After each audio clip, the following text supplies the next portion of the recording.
Welcome back, Guardians. Today we finally talk about the last of the classes. This is the Hunters. We've already talked about the Titans, we've already talked about the Warlocks, and now we talk about the Hunters. But these past two videos have been about the orders of these classes, and where there are many Titan orders and there are two, or technically three, Warlock orders, we Hunters know that there aren't any Hunter orders, well, that we know of. We could safely assume that each and every hunter is technically their own lone wolf. They do their own thing, they have their own personality, they have their own morals, they have their own beliefs, they do whatever the hell they want. They bend the rules in any way, shape, or form to suit themselves. And that's what a hunter is. They don't like to follow these rules that are set by other people or by a larger, bigger power. They want to be their own leader. So that is why this video does not say the orders of the so-and-so. It's just the Hunters. The Hunter Order. The best way to sum up a Hunter is to look at Cade 6. Now, he really showed off his true colors during the Taken King in those cutscenes. That's pretty much what a Hunter is. Although, you'll hear him complain a lot. That's because he's not out in the wilderness. That's what Hunters like to do. We're survivors. We roam the wastelands. We roam the wilderness. And of course, we make our own luck. While the Titans and the Warlocks were either building the walls or gaining knowledge respectively, the Hunters were out in the wild doing their own thing. Now, as people have commented, saying that there might be a Hunter order out there in the wilderness on their own, rogue to the city, and just doing their own thing. Where that may be true, we do not know, although it is very likely, and I don't see why not. It's only right for people that are alike to come together. But that's also the thing about Hunters, is that no two Hunters are the same.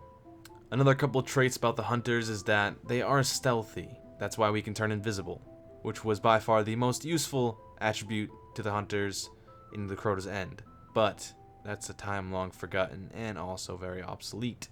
Another attribute that is mostly associated with the Hunter class is sniping, or just long range in general. See, the Hunters don't really like to get up close. They like to use scouting abilities and to just look around, survey the area, and take out targets without getting into too much of a situation. Whereas Titans might just charge in and punch them in the face, the Warlocks might devise a plan to take down the enemy, whereas the Hunter might just take them out in the head with a sniper. No questions asked, no need to clean up the body, no need to get their gun or anything dirty. I mean, if you're one of those people, I guess I could see how. But that also makes Hunters dangerous.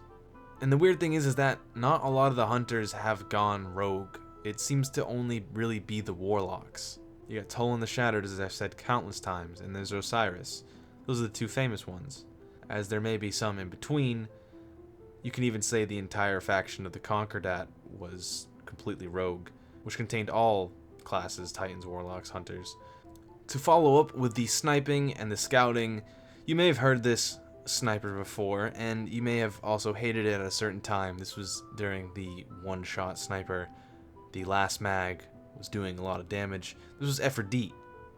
He was a sniper, and a good one at that. He has his own gun named after him. There is the legendary battle of Shin, Dredgen, and technically Jaren Ward. There's a lot of theories behind that. There's two main ones, very specific, whereas Jaren Ward was the owner of the last word, and Shin was just a kid. And Jaren Ward visited Shin, and Shin witnessed Jaren Ward take out his mayor of his town.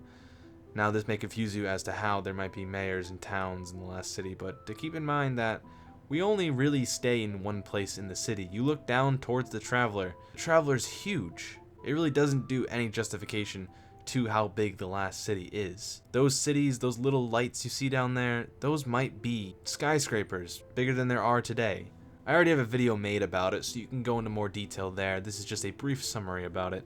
And then Jaren Ward went missing, back to the story. Supposedly, Dredgen killed Jaren Ward. Now, here's where the two theories come into play. There is either Jaren Ward was never killed, he was figuratively killed by Dredgen, which is his personality, because why would Jaren Ward kill a mayor? Then again, he is a hunter, so those rogue-like characteristics will shine through sometimes.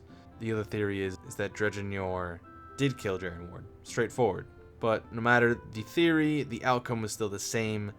Shin wanted to avenge Jaren Ward, or put an end to Dredgen's wrath. By then, Dredgen did not have the last word when he killed Jaren Ward, air quotes around killed. Dredgen obtained the thorn. She did also have the rose, but because of the darkness, transformed it. Shin and Dredgen stood off. The rest is history. You could find out in the video. Another good example of hunters doing their own thing is Tevis. Now, if you are not a hunter, you may not know about this guy. You do hear him talk. He's Cade's friend, and he's wandering around the Black Garden. That just seems like something Tevis or any hunter would do. Now, you may notice that the video is about to end, and that the issue with the hunters is that there's not a lot on them. Whereas with the Warlocks and the Titans, I can go on about their orders. But if you're a hunter, like I said in the beginning, you know who you are. You know you are a rogue. You know you are a lone wolf. You don't do things with other people. Now, that's not to say you're going to go one-man Oryx, no. Of course you're going to work together with other people. Are you crazy? But if you were actually in the game, wandering around like a hunter, it's not uncommon to see a hunter walk out the front gates of the city to do whatever the hell he wants. That's just what they do. The Warlocks will be studying in the libraries, the Titans will be trolling the walls, and the Hunters will be out in the wild where they belong, either doing a scouting mission for the tower on their own, cloaking themselves, scouting an enemy base. Now, there was a hunter that actually died trying to warn about the House of Winter. That hunter was just patrolling the House of Winter's headquarters, and unfortunately that resulted in their death. Now, how'd that happen? I have no idea, but at least he died doing what he loved. But anyways, that's been it for me. Hope you guys enjoyed. I'll see you guys in the next one. Later, Guardians.